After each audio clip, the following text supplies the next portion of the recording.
దేశ చరిత్రలో దేశంలో ఎన్నడూ లేని విధంగా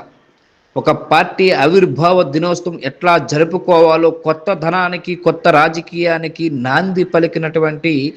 జనసేన పార్టీ విధానాలను, జనసేన పార్టీ అభ్యుదయ భావాలను, జనసేన పార్టీ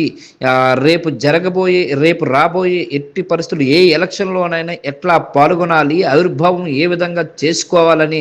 ఒక ఆలోచన దృక్పథంతో పవన్ కళ్యాణ్ మొదటిసారి గెలిచినటువంటి పిఠాపురం నియోజకవర్గంలో ఈ మీటింగ్ పెట్టడం ఎంతో సంతోషాన్ని ఇస్తున్నట్టు పార్టీ వర్గాలు పక్క చెబుతూ ఉన్నాయి. మరోపక్క దీనికి పార్టీ వ్యవహారాల ఇన్ఛార్జ్ ఎవరైతే ఉన్నారో జనసేన పార్టీ నాదెళ్ల మనోహర్ గారు ఈ జయకేతనం అనే పేరు నామకరణం చేసి జయకేతనం పేరుతోటి పార్టీ ఆవిర్భావం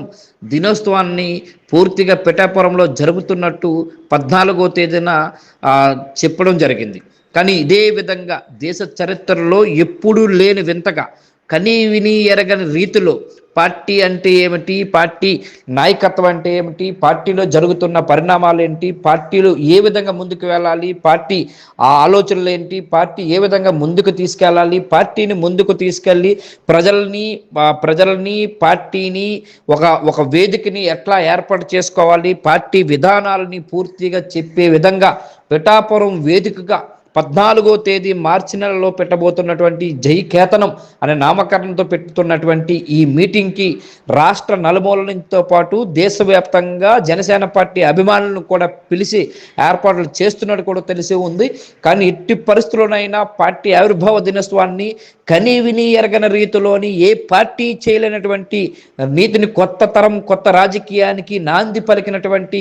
జనసేన పార్టీ ముందుకెళ్లే ఏర్పాట్ల కోసమే 14వ తేదీని గలం దళం అంటే ఒక గలాన్ని ఎట్లా చూపెట్టాలి, జయకేతనాన్ని ఎట్లా చూపించాలి, జనం అంటే జనసేన అంటేనే జనం